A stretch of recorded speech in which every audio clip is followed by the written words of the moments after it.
जनपद रामपुर में सरकारी स्कूल के टूटे हुए लटकते लिंटर के नीचे बच्चे बैठने को मजबूर। रामपुर में आज आम आदमी पार्टी के प्रदेश उपाध्यक्ष नरगिस खान ने जनपद रामपुर के सैदनगर ब्लॉक के सेनपुर गांव के प्राथमिक स्कूल का दौरा किया, जिसे देखकर ब्यावर खंडहर नजर आया, जहां बच्चों का जीवन पूर्ण रूप से खतरे में है। शिक्षण के स्थान पर शोषण की ऐसी कहानी जनपद रामपुर के सभी स्कूलों में देखने को मिलती है, जहां पर कहीं न कहीं अब बच्चों का भविष्य अंधकार में नजर आ रहा है। सेल्फी विद स्कूल योजना के अंतर्गत उत्तर प्रदेश की सभी प्राथमिक स्कूलों का कड़वा सच सामने आया। योगी आदित्यनाथ की सरकार में प्राथमिक शिक्षा का जितना बुरा हाल देखने को मिल रहा है, शायद इतना बुरा हाल कभी किसी स्तर पर नहीं हुआ। प्राथमिक स्कूल के अबोध बालकों के भविष्य के साथ और उनके जीवन के साथ जो खिलवाड़ यह सरकार कर रही है, इसका खामियाजा इन्हें आने वाले चुनाव में अवश्य भुगतना पड़ेगा। छोटे बच्चे विरोध नहीं कर सकते, इसलिए ऐसी गंदी बदबूदार घटिया किस्म की इमारतों में बैठने को मजबूर हैं। अध्यापक उनसे झाड़ू लगवाएं, टूटी हुई कक्षाओं में बिठाएं, गंदे बदबूदार टॉयलेट उन्हें प्रयोग करने पड़े और साथ ही साथ पीने के पानी की भी व्यवस्था न हो, बिजली के नाम पर कुछ उपलब्ध न हो, स्कूल में पंखे न चलते हों। छोटे बच्चे इन सब चीजों का विरोध नहीं कर सकते। निश्चित रूप से कहा जा सकता है कि इन सब चीजों का दायित्व तो हमारी सरकार का है, जिसमें सरकार पूरी तरह विफल रही। चैनपुर गांव के स्कूल का भयावह मंजर देखा तो आंखों से पानी आ गया कि छत का लिंटर टूटकर लटक गया है, कभी भी किसी अनहोनी घटना को अंजाम दे सकता है। विद्यालय के अध्यापक कैमरे के सामने नजर चुराते नजर आए। कमरों की हालत बस से ज्यादा बदतर देखी गई। खिड़कियों के नाम पर बड़े बड़े झरोखे दिखाई दिए। बच्चों की सुरक्षा पूरी तरह खतरे में नजर आई। ऐसे दुर्दशा के माहौल में योगी आदित्यनाथ की सरकार अबोध बालक का शिक्षण नहीं, शोषण कर रही है, जिसका आम आदमी पार्टी उत्तर प्रदेश पूर्ण रूप से बहिष्कार करती है और मांग करती है कि सरकार को नैतिकता के आधार पर अपना इस्तीफा दे देना चाहिए। आइए दिखाते हैं पूरी खबर विस्तार से। रामपुर से शफीक अलवी की रिपोर्ट।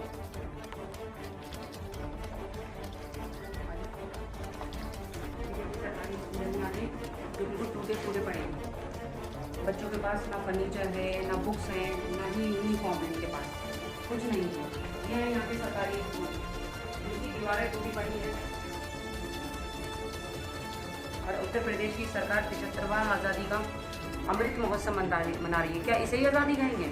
आज़ादी के 75 साल के बाद भी आज हमारे बच्चों की शिक्षा आज़ाद नहीं है, ना ही हम अपने बच्चों को पढ़ा सकते हैं, ना लिखा सकते हैं। क्योंकि योगी सरकार जो बड़े बड़े दावे करती है, कहते हैं कि हमने सरकारी स्कूलों की बहुत अच्छी व्यवस्था कर रखी है। क्या ये व्यवस्था है? क्या इस कूड़ा कबाड़ में बैठकर हमारे बच्चे पढ़ेंगे लिखेंगे? इस कूड़ा कबाड़ में बैठकर हमारे बच्चे पढ़ेंगे लिखेंगे? इसको अच्छे दिन कहेंगे?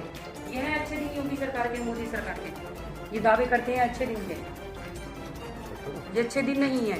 ये आज़ादी के बाद के सबसे बुरे दिन हैं, जो ये साफ नज़र आ रहे हैं कि ये जर्जर हालत में खड़ी हुई ये इमारतें ये बयां कर रही हैं कि हमारा देश तो आज़ाद हुआ, लेकिन आज हमारे देश के लोग आज़ाद नहीं हुए, देश के बच्चे आज़ाद नहीं हुए कि वो अपनी शिक्षा ले सकते थे। ये हाल है स्कूलों का, ये देखिए, ये हाल है यहाँ के स्कूलों का।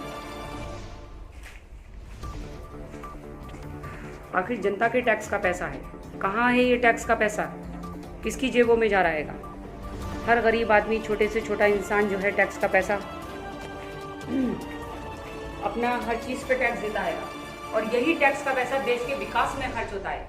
कोई भी सरकारी स्कूल बनता है, रेलवे स्टेशन बनते हैं या रोडवेज बनते हैं, सरकारी बसें बनती हैं, सारा स्कूल का सारा टैक्स का पैसा जो है देश के विकास में खर्च होता है। लेकिन यहाँ पर सिर्फ नेताओं का विकास हो रहा है, भाजपा के नेताओं का विकास हो रहा है, आम आदमी का, आम जनता का कोई विकास नहीं है। ये जो हक का पैसा, अधिकार का पैसा जनता का है, और ये इस तरीके से उत्तर प्रदेश की सरकार ने लूट मचा रखी, भ्रष्टाचार मचा रखा है। बताइए। स्कूल विवादित है, ठीक है मैम? सारे स्कूल विवादित हैं उत्तर प्रदेश के, बताएं। हमने तो ना जाने कितने स्कूलों का सर्वे किया है। आपने जिसका किया होगा तो ये तो सरकारी स्कूल है ना, ये तो सरकार का राइट्स बनता है ना। आप सच्चाई दिखाने तो मुझे नहीं रोक पाएंगे। नहीं, हम कहाँ रोक रहे हैं आपको? हम तो आपको रोक ही नहीं रहे।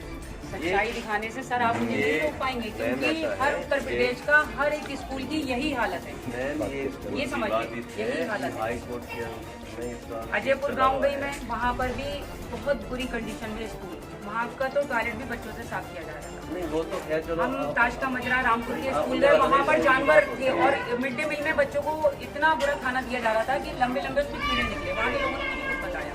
ये स्कूल वाले हैं, अब जिस दिन- कोई जिस निर्माण दिन- कार्य हाँ, नहीं हो सकता, जो है उसी से अवश्य जिस दिन इन नेताओं के और इन सरकारों के बच्चे ऐसे स्कूल में पढ़ेंगे ना, तो यही स्कूल 5 स्टार होते हुए नजर आएंगे।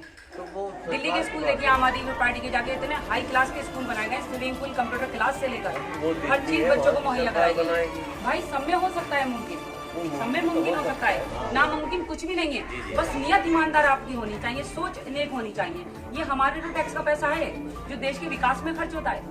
हर छोटे से छोटा आदमी जो रोजाना मजदूरी करके लेके भी जा रहा है, वो भी अपने घर का सामान अगर लेकर आएगा तो उस पर भी टैक्स देगा। और यही टैक्स का पैसा जो देश के विकास में खर्च होता है। कोई नेता लोग अपने घर परिवार की जमीन बेचकर तो लोगों को देते नहीं, लोगों को सरकार को तो देते नहीं है, ये समझ लीजिए, नहीं देते। लेकिन यही हमारा टैक्स का पैसा। लेकिन उत्तर प्रदेश की सरकार जो है अपनी जेबों में भर रही है, उनके नेता बड़े बड़े होटलों में खाने खा रहे हैं, बड़े बड़े 5 स्टार उन्होंने अपने ऑफिस बना रखे हैं, VIP गाड़ियों में डल रहे हैं। ये बात वो अपने बच्चों को यहाँ पढ़ाएं तो पता चला गया कि यहाँ के लोग कैसे होते नहीं हैं। होते। ये राजनीति करने के अड्डे नहीं है, ये विकास की पोल खोली जा रही है यूपी सरकार की। ये तो विकास के लिए है, विकास की पोल खोली जा रही है, ताकि विकास की पोल खोली जा रही है सर। होंगे, देखना आप 2024 में आप कोई बात प्रधानमंत्री नहीं, बनने दीजिए हमें तो केजरीवाल जी को, विकास चाहिए। यही आप सारे करा- स्कूल देखिएगा, यही सारे स्कूल देखिएगा, ये समझिए।